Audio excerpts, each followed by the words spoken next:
Indian constitution को समझने के लिए हमें दो वर्ड्स को समझना बहुत जरूरी है। ये कौन से वर्ड्स हैं? रिजिड और फ्लेक्सिबल। ये वर्ड्स ये बताते हैं कि कॉन्स्टिट्यूशन कैसा है।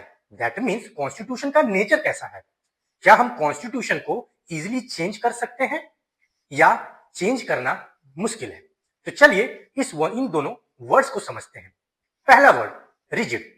सो व्हेन आई विल से कि एक कॉन्स्टिट्यूशन रिजिड कॉन्स्टिट्यूशन है, मैं तब बोलूंगा जब उस कॉन्स्टिट्यूशन में चेंज लाना बहुत ही डिफिकल्ट होगा। जो चेंज के लिए हम वर्ड यूज करते हैं उसको हम बोलते हैं अमेंडमेंट। सो अमेंडमेंट लाना डिफिकल्ट है। चलिए एग्जांपल लेते हैं। Example USA constitution. Constitution written है but I will say it is rigid constitution. ऐसा क्यों? चेंज लाने के लिए स्पेशल प्रोविजंस की जरूरत है। आई विल से स्पेशल प्रोसीजर की जरूरत है, जहां पर केवल पार्लियामेंट ही चेंज नहीं कर सकता। For the most of the situations states का कंकरेंस और स्टेट्स की सहमति भी बहुत ही जरूरी है। सो चेंज करना डिफिकल्ट है। इससे फायदे क्या होंगे? अगर चेंज नहीं होगा तो स्टेबिलिटी होगी, बट डिसएडवांटेज भी है कि चेंजेस, अगर मुझे कोई चेंज लाना है, क्यों? टाइम के हिसाब से चेंजेस भी होते हैं, तो वो चेंजेस क्या होंगे? स्लो होंगे। सो सोसाइटी अपने आप को एडजस्ट नहीं कर पाएगी टाइम के हिसाब से। You got the point? पर एक रीजन भी है कि कॉन्स्टिट्यूशन रिजिड क्यों है। क्योंकि यहां पर different states they come together to form a federation. I will say they come together to form a centre. That means I will use a word coming together federation. ये federation क्या होता है? Federation ये होता है जहां centre और state दोनों मिलकर गवर्नमेंट को चलाते हैं। That is called federation.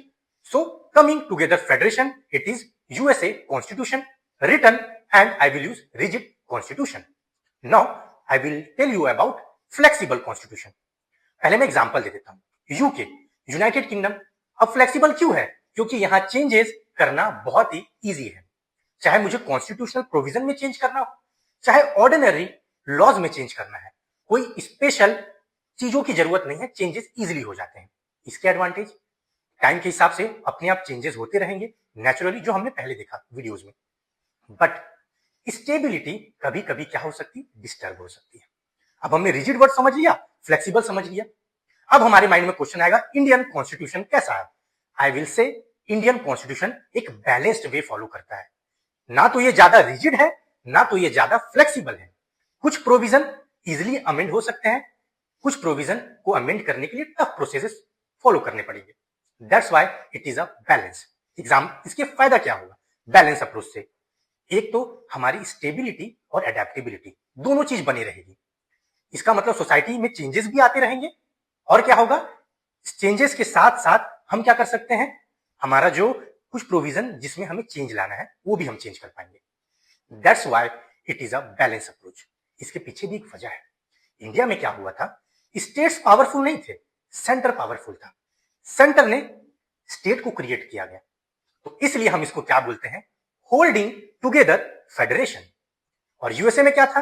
Coming together federation. Federation word मैंने आपको समझा दिया। सो इंडियन कॉन्स्टिट्यूशन को हमने समझ लिया, ना ज्यादा फ्लेक्सिबल ना ज्यादा rigid, it is a balance. So अब हम नेक्स्ट वीडियो में देखेंगे कि चेंज अगर मुझे करना है तो अब मैं कौन से आर्टिकल और किस तरीके से हम इस चेंज को कर पाएंगे और इसको समझेंगे।